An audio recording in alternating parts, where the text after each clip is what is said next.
Just realised I cut my thing there. When did that happen? Gotta love coffee. Welcome to Book Ramble. I'm Mark. If you're new, nice to meet you. If you are returning but have not subscribed, thank you very much. Hopefully I'll entice you to subscribe. It's free and it does help the channel.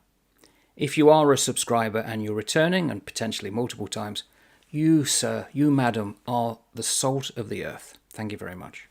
I've just finished recording to camera my first on Don Quixote. As I finished, for some reason it flooded into my mind about BookTube. It's a wonderful BookTube. And I think it was because I was listening earlier today to MJ and her live stream about setting up a BookTube channel. And she was talking about community. And I think somebody may have said about, I think they got to the part of the conversation how to engage. And you can engage with BookTube. And I've noticed that on the community tab and in the comments. But one thing is to do something like TBR, to be read. I've never done a TBR, never thought of doing a to be read.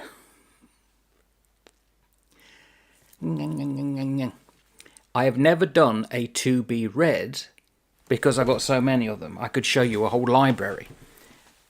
But then it struck me, okay, could I do something that I am reading? IAR? Is that a thing? So if it isn't, I'm making it up for the first time. If it already exists, I apologise. And I've got about 25 books I'm currently reading, all with the intention of talking about them on this channel. Some are advanced, some are coming to a close, some I'm just about to start. I've probably done one or two chapters or even one or two paragraphs, but they are physically being read. For myself, I'm seeing it as a milestone, something that will be on the record and then potentially could be amusing to look back and think, yeah, okay, you did carry on doing those and it didn't end up a DNF. I think a couple might be. This is the first one, and it's only because it's easier to hand. The Philosophy of Andy Warhol. I've started and I've done one video on this, and it's to do with the opening chapter. B and I, how Andy puts his Warhol on. We don't know if Andy actually wrote it. There is an argument that he didn't. But it's very amusing, and I just took the quirky slant of picking out some of the phrases, the words he uses, like I never fall back to sleep, and then putting them to music and imagery. I've just started chapter 1 where he's talking about at certain points in his life, in the late 50s, I began to feel that I was picking up problems from the people I knew, soaking in their energy. That resonates. I'm neutral on Warhol's art. For my degree, did art and design as well as theology and philosophy, but the major was art and design. And modern art generally leaves me cold, unless it's fine art. But there's no denying the influence of Andy Warhol. The fact that his name is known says a lot. But more importantly, that if you look at some album covers and then you look at the Monroe pictures, which you're now seeing, that has influenced modern art. And yet, wonderfully, and this is the great thing about BookTube, some of the comments that have come because of this, really wonderful to read and connect with people. So really, although I'm talking about what I am currently reading, I think in the background it's also the wonderful back and forth you can have when you say what you're reading from other people. So for all those who commented on that video, thank you very much. If you haven't seen it, please go and have a look. Likewise, I'm continuing with this, Homer's The Iliad. I'm almost halfway through. And now I'm just about to get to the point where Achilles finally comes in full time rather than sitting miserable lurking back in the camp. Again, having not read this for decades and coming back to it, picking up so much, and it's really to do with the background which you don't get in the movie, and it's to do with the gods and so on. Gods and goddesses. Especially Zeus. The inconstancy of Zeus. I'm nearly finished Our Man in Havana. So I saw the film first. I saw it recently, about 2 or 3 months ago. And of course it's Alec Guinness, Noel Coward and Burl Ives. And strangely, that film, although it was filmed in the late 1950s, early 60s, was permitted to be filmed actually in Havana, despite Fidel Castro had already come to power. But although it follows the book faithfully, towards the end it doesn't seem to. So, interesting book, typical Graham Greene. He picks up on the seedy side, and again he's making statements far beyond what is happening in the book to the characters. There's more of a statement to do with Cold War spy work and so on. Very good. I'll do an episode on that shortly. I'm just recorded my first of 2 on this one. And again, as I started reading, and I talked about it on my ramble round Queenstown, my wife was with me. She knows this book far better than I, and I'm really enjoying it. But I'm taking my time because there's a lot here to digest. Not necessarily because I'm a male reading about a female's then opinion of female writers, who were very much excluded by the time that she comes to write about it. But she, I think it's page 64, talks about Aphra Behn.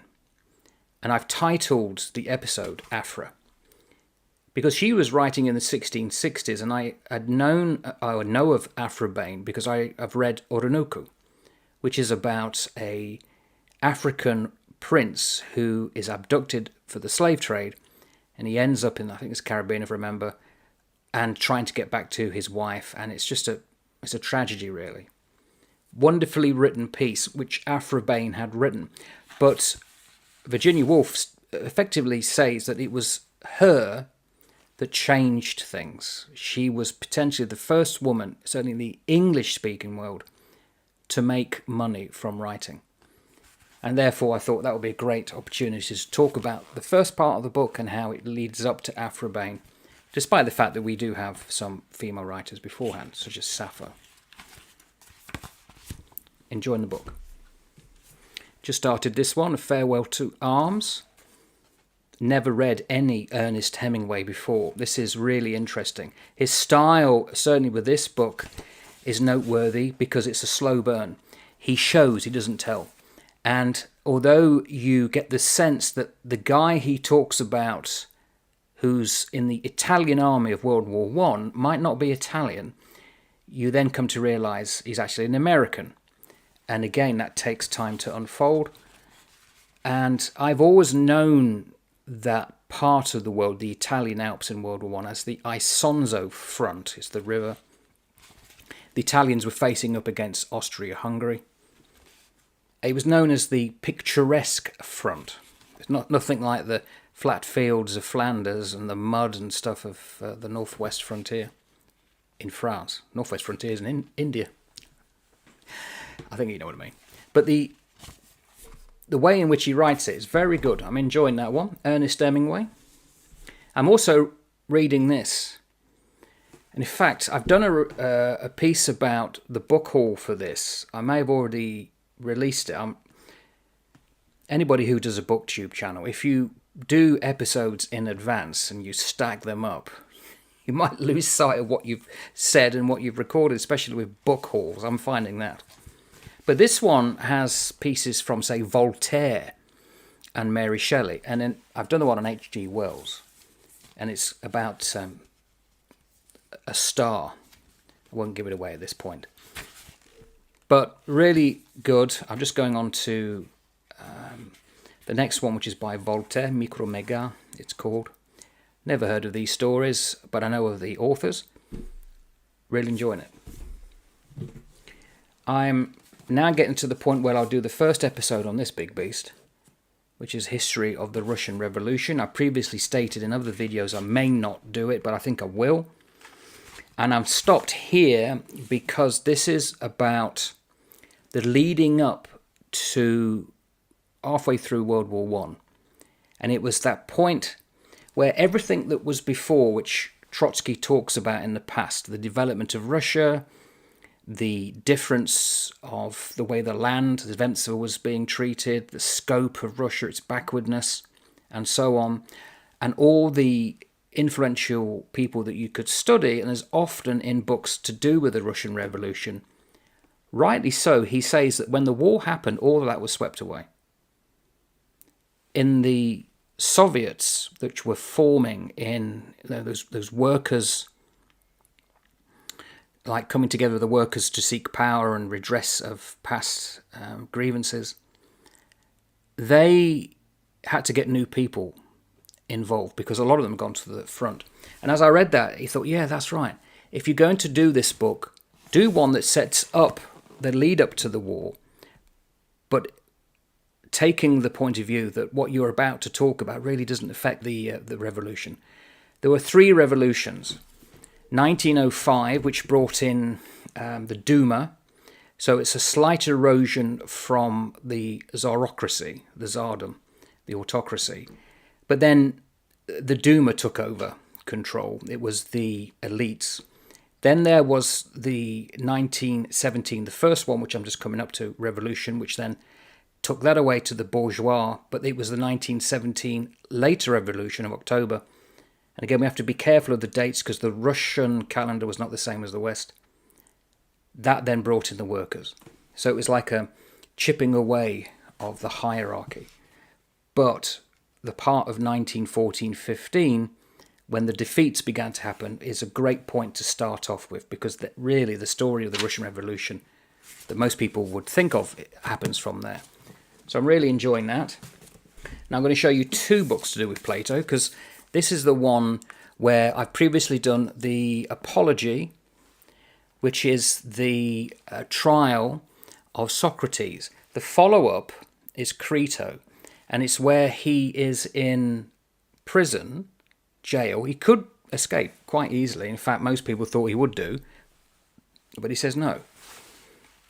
And I'm going to be studying that one. And if I remember, that one and the third one where he takes the hemlock, but the Crito, I've got to remember, it's been some years since I read it, it's the one where he talks about justice as a woman who's having a conversation with him. So that's an interesting one. I bought this one. It's recommended. My wife's currently reading it, hence the mark here. It's actually a receipt. You know, until I came across this one, because I tend to go to older books. I've never heard of Elif Shafak. I think she's Turkish, living in London. There Are Rivers in the Sky. That got my attention.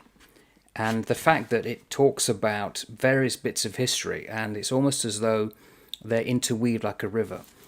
My wife has started reading it. She really writes very well. So, like, for instance, the first sentence is almost like a paragraph. Later, when the storm has passed, everyone will talk about the destruction it left behind, though no one, not even the king himself, will remember that it all began with a single raindrop. Beautiful. Reading this, All Quiet on the Western Front, is very powerful. The movie that was made after the Second World War in the age of the silent movies was also powerful. It's written by a German, and you can tell that he was on the German side during the war. Very graphic, there's no hold bars. I'm round about the point where I will start to record an episode. Really good. And it's specifically how young men have to survive in that awful place and time. Reading Frankenstein, Mary Shelley. More poignant having read Ariel about Percy, the husband. And there's a character here in the first, well, it starts with letters from a man to his sister, and definitely I picked up that Mary would have, I think, based this character on her husband, Percy. I've talked about that, fun enough, when I did Ariel, the second episode of that book, but I will definitely do some episodes on that one. likewise. Still going through Meditations, Marcus Aurelius. Since I did the last one, I've paused. So I'm just about to get back into this one. It's about 2 months now since I've read any more, but that's definitely on the go. I've also started and enjoying, this is the works of Oscar Wilde, and it's the portrait of Dorian Gray. Oscar Wilde, writes very languidly, slow. Certainly this, and the opening sentence, actually I don't think it's the first sentence in the whole book, it's certainly in the first paragraph, but it's got the longest sentence I've ever read. And I'm going to talk about that when I talk about Dorian Gray. The pictures that he gives of bees around flowers and the colours of the flowers and all that. And of course, very early on, there's a foreshadowing that Gray will lose his youth and so on. Of course, that would lead then to the rest of the story. So it's a really interesting read. I'm continuing reading the Norton Anthology. I would like to do The Ruin, but in the same manner that I did The Wife's Lament. So The Wife's Lament, if you go and have a look at the video, is just me reading it and then putting images and music to it. It doesn't need any more commentary, I don't think. It's very powerful in itself, and I think The Ruin is similar. So that may be the next one from the anthology. It's not very long. It's like an ode. And I think with imagery and music, that will be just as powerful. As to actually the book itself, I'm a bit further on. I'm just starting Milon,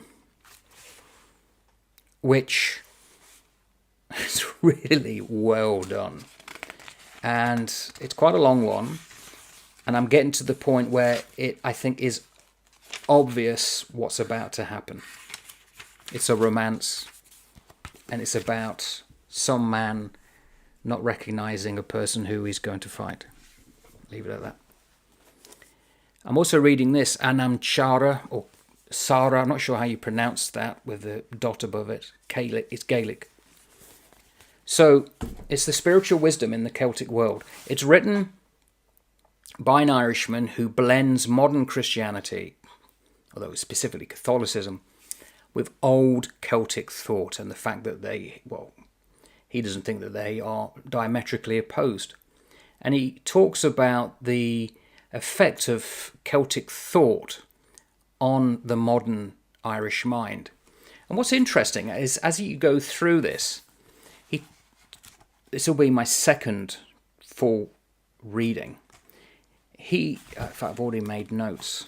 You can just see the yellow fading. It's some time back now.